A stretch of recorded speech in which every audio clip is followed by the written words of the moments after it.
हम गौरी नंदन श्री गणेश की कथा सुनाते हैं, पावन कथा सुनाते हैं। क्यों सब देवों में सबसे पहले पूजे जाते हैं, हम कथा सुनाते हैं।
नवाते हैं, पावन कथा सुनाते हैं। क्यों सब देवों में सबसे पहले पूजे जाते हैं, हम कथा सुनाते हैं। हे गणपति जी महाराज मेरे बना दो बिगड़े काम, हे गणपति जी महाराज मेरे बना दो बिगड़े काम।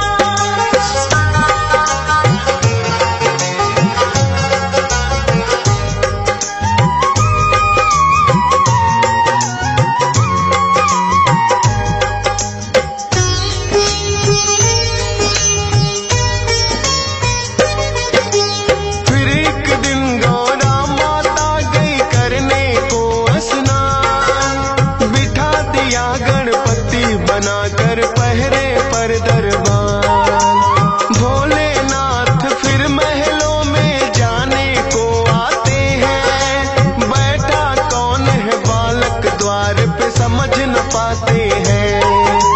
पूछा भोलेनाथ ने कौन हो और कहाँ से आए, अपना परिचय गणपति ने भोले को दिया बताए।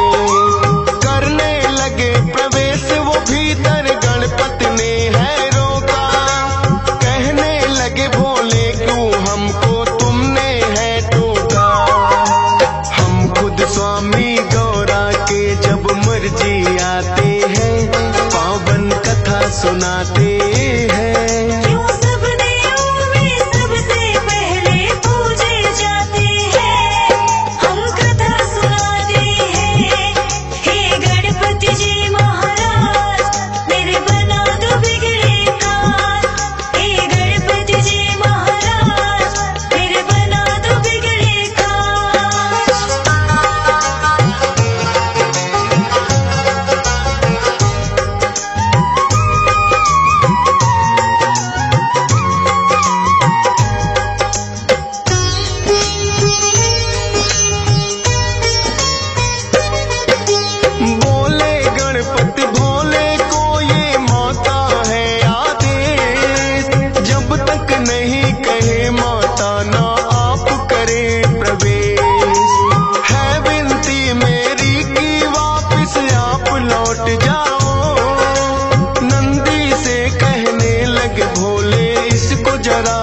सुनाते हैं। यूं सब देवों में सबसे पहले पूजे जाते हैं, हम कथा सुनाते हैं। हे गणपति जी महाराज मेरे बना दो बिगड़े काम, हे गणपति जी महाराज मेरे बना दो बिगड़े काम।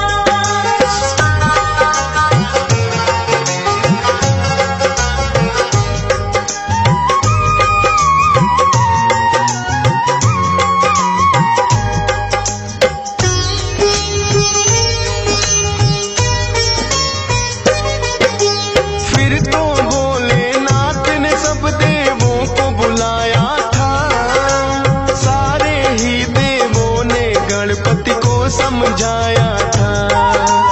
हटे नहीं जब द्वार से वो तो किया है बल प्रयोग, 5 शक्तियां इंद्रदेव ने दी गणपति पे छोड़। लेकिन 5 शक्तियां भी कुछ काम न आई थी, लौट गई वो जब गणपति ने गदा चलाई थी। फिर तो भोलेनाथ को उन पे क्रोध हुआ भारी, लेकर के त्रिशूल आ गए स्वयं जटाधारी। क्रोध में भर भोले अपना त्रिशूल चलाते हैं, पावन कथा सुनाते हैं। सब देवों में सबसे पहले पूजे जाते हैं, हम कथा सुनाते हैं। हे गणपति जी महाराज मेरे बना दो बिगड़े काम, हे गणपति जी महाराज मेरे बना दो बिगड़े काम।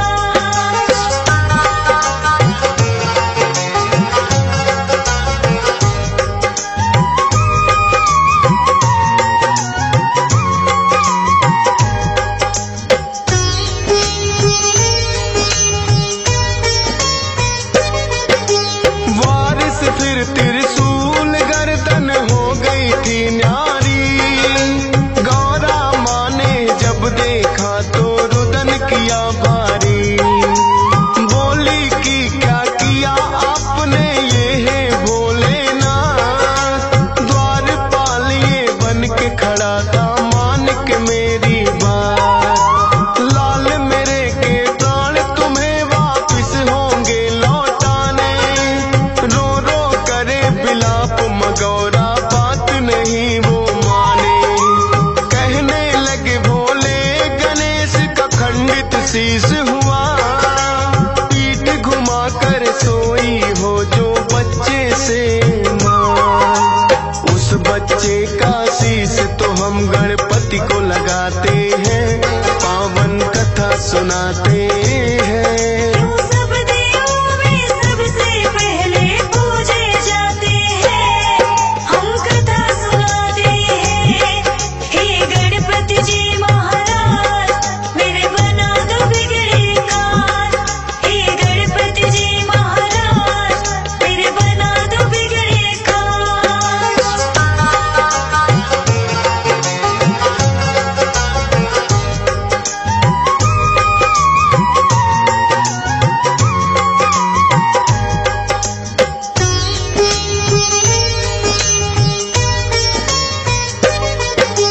शिवगण तो फिर गौरा माँ ने लेने शीश पठाए, पीठ घुमा सोई माँ जिससे वो बालक न पाए।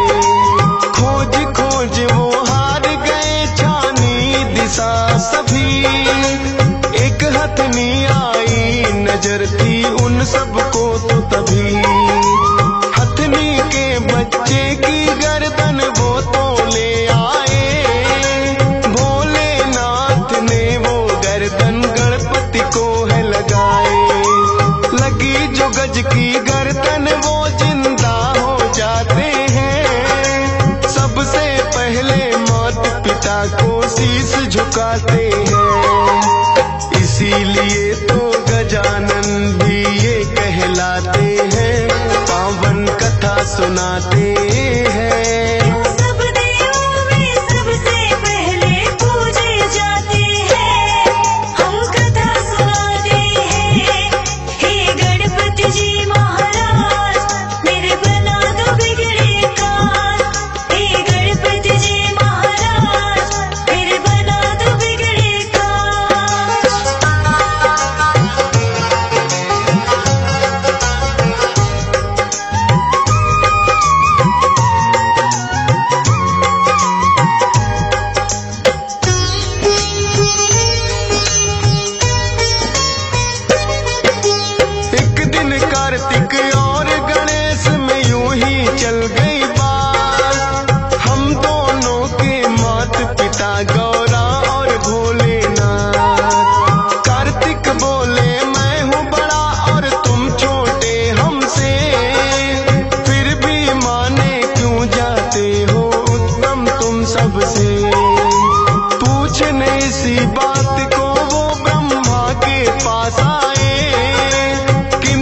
जी को मुझसे ज्यादा ज्ञान। विष्णु जी की शरण में फिर तो दोनों आते हैं, पावन कथा सुनाते हैं। क्यों सब देवों में सबसे पहले पूजे जाते हैं, हम कथा सुनाते हैं। हे गणपति जी महाराज मेरे बना दो बिगड़े कान। हे गणपति जी महाराज मेरे बना दो बिगड़े कान।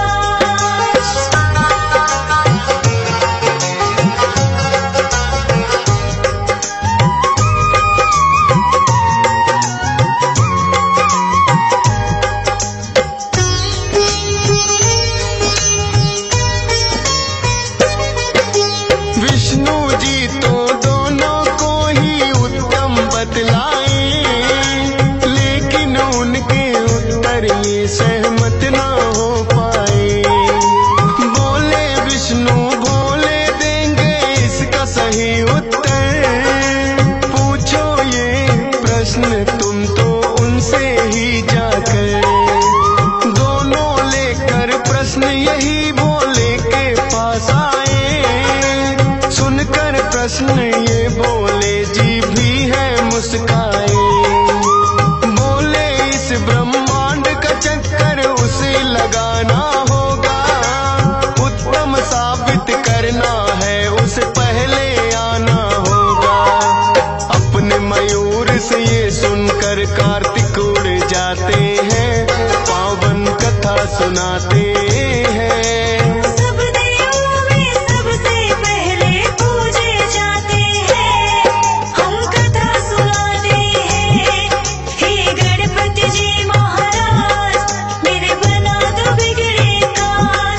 हे गणपति जी महाराज मेरे बना दो बिगड़े कान।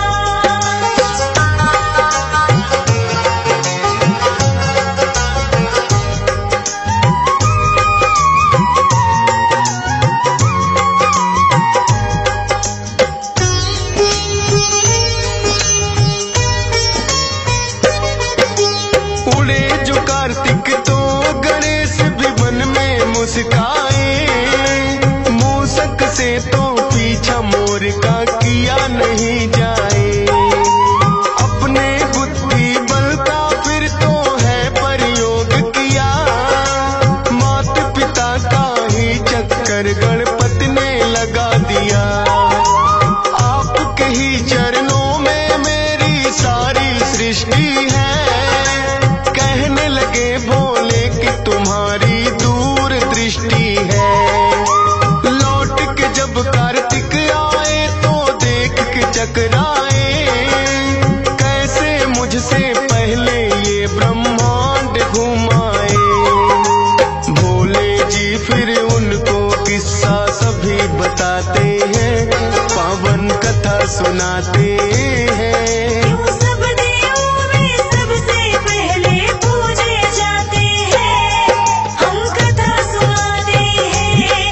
हे गणपति जी महाराज मेरे बना दो बिगड़े कान। हे गणपति जी महाराज मेरे बना दो बिगड़े कान।